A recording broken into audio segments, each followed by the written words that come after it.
Hello, everyone, and welcome to Wise Exotics. I'm your host, Trevor. This will be a documentation series on the species known as Nepenthes Pudica. I'm doing this because there is not a lot of this species out in cultivation or in collections. It was only recently discovered last year. So I thought this would be a way to help those who, if they do get one, aren't going in blind, and or people who might be researching it. Some other, close-up inspections on a specimen that I have. So, with that. Now, my specimen was obtained through Nepenthes Odyssey, who you can find on Instagram. She's very nice. She had two clones available from her seed-grown plant, which were clone A and B at the time. I purchased clone B, as you can clearly see on the tag. It was cheaper. That's the flat truth of it. I believe she purchased it from Florid Collab's auction, as there were about 6 of them for auction from Florid Collab, and only a few people bought them. So, not a well-known species, kind of obscure right now, but it is very unique within the Nepenthes world and as a species as a whole. It is the only Nepenthes, to my understanding, that grows underground traps. This was discovered last year when a group of explorers were walking around Borneo, investigating Nepenthes species, trying to learn info on old and new species, see if there's anything new. And basically, they found a plant that didn't have any traps on the leaves, which was very weird. And so as I went to get a closer look, the ground caved beneath them and revealed a bunch of traps underground. Now I do have a picture on my tablet, which I can show. You can also just search up Nepenthes Pudica. There is a whole documentation, article on this. As you can see, the traps are burrowing through the ground and create a pocket in a group together. So it's rather unique in the Nepenthes world that it does that.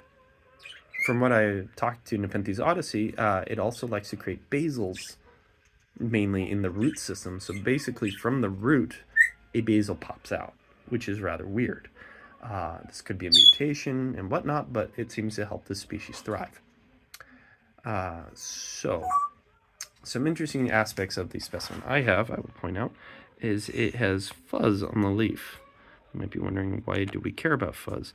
Well, there are only a few species within Nepenthes that actually get fuzz on the leaf. Veitchii, Berbergity, Glandiflora are some I can just name offhand, as I have those specimens as well.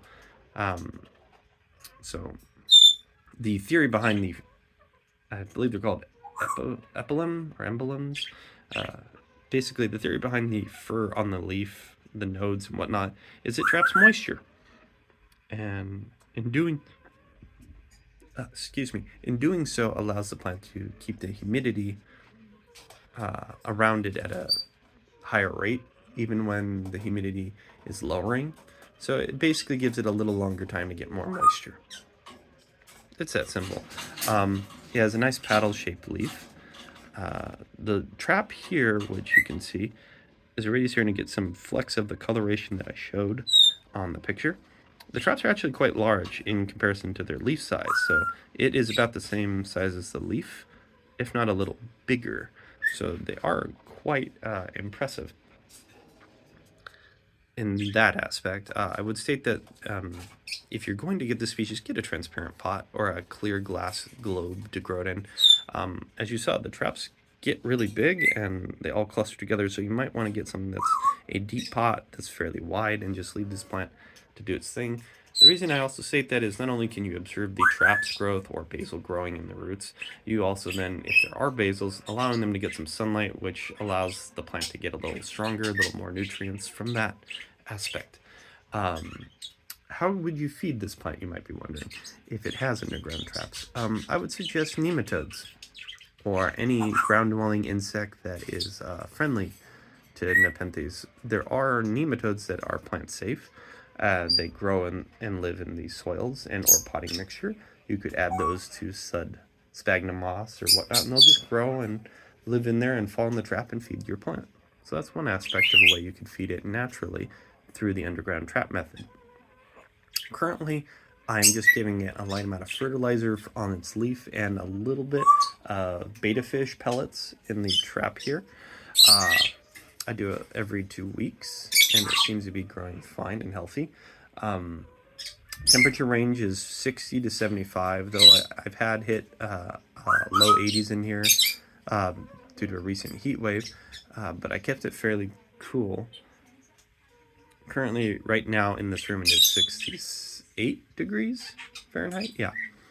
The humidity is 100%, if not 99.9, whatever. I keep it within a tank here.